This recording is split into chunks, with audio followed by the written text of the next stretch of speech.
My friend became a hermit and depended on me for supplies because he refused to go back to town. Now he's back, and I never expected what would happen next. I have known my best buddy since we were babies. We grew up next door, went to the same school in our tiny town, went into the same sport, and became rivals. I'm not proud to admit it, but once we were in high school, I became a real jerk to him and said some awful things, mainly because he was better at the sport than I was, and I was insecure. He ended up leaving town after graduation, and no one knew where he was. I don't think it's all because of me, but I might have been part of the reason. He cut contact with everyone, including his mom. He had been missing for months, and everyone was worried. I wanted to apologize to him, but no one could reach him. Then, some kid from town was out exploring, and he was spotted living in a rundown house on a mountainside about 2 hours from town. I was super happy to hear he was okay. Maybe I shouldn't have, but I went up the mountain to visit him. He was surprised to see me, but he was also pleased. We caught up, and I finally got to apologize to him. It was like old times, and we rekindled our friendship even better. When I first visited, I saw he didn't have much to eat or drink up there, so I started making a trip to bring him supplies every other month. It's close by, but it's hard to get up there. There's no road to drive up there, so I have to walk for a few hours. But it's been a year, and I'm getting tired of it. His mom constantly cries about missing him. She can't make the trip up. I missed a month because I got sick and had to make up work days. He was annoyed and snapped at me because he was running low on supplies, but I'm getting annoyed that he insists on living up there. I told him he was hurting his other friends and family by keeping his reclusive life and that he needed to stop being so selfish and come back to society. It was hurting me that he wasn't taking care of himself. He looks like crap,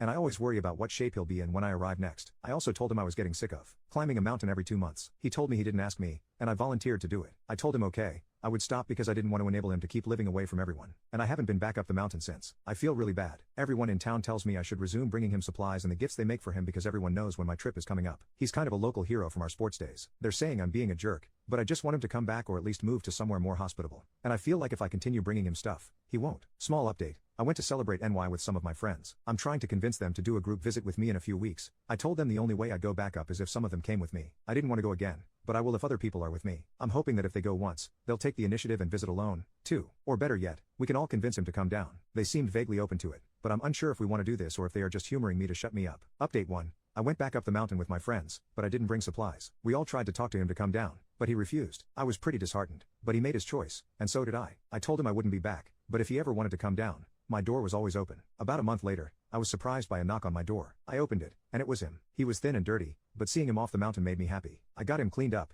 and now he's staying with me. I was surprised that he didn't want to go home to his mom, but he told me I was the only one who made an effort to be there for him when he was acting unreasonable and wanted to stay with me if that was okay. So yeah, he's living with me now and who knows what the future holds? Edit. My grandpa set me up with a really good job at the local gym in our town, and I'm making good money and living by myself. I have enough to support both of us, and I don't mind him staying indefinitely. Giving him a safe space to recover is all I want for him right now, and we can worry about the rest later. We set him up with an online therapist who will see him twice a week, and I'm hoping it will help him. I may be a little over my head when it comes to mental health issues. I don't know how to help him myself, when to ask him questions, or when to back off. I don't want to worsen things, and I'm scared to talk to him about the past, but hopefully, the therapist can help him. I also urged him to call his mom. He claimed he will sometime this week. Update 2. My buddy started therapy and made up with his mom. He's in a much better headspace now. He still hasn't gotten a job, but he goes out into the yard often and sometimes goes for hikes. He seems to love the outdoors still. He also loves animals. He recently got a pet rat that is the apple of his eye, but it doesn't seem to like me. The little jerk bites me whenever I pick it up. I have a pet chihuahua, and she is much better behaved. Anyway, it might not be much of a surprise, but we're together now. I always had feelings for him. I didn't want to admit it to myself when we were younger. Then we had a falling out, so it was easy to forget about for a while. He said he had always liked me too, so what I did hurt him greatly. But we're willing to put the past behind us and move forward together. I can't imagine my life without him now. He gives me something to look forward to coming home to every day. We're still in the early stages of the relationship, but I hope it will last. We're taking a vacation to Hawaii soon, courtesy of my gramps, so getting out there and experiencing the world beyond our town will help bring him out of his shell.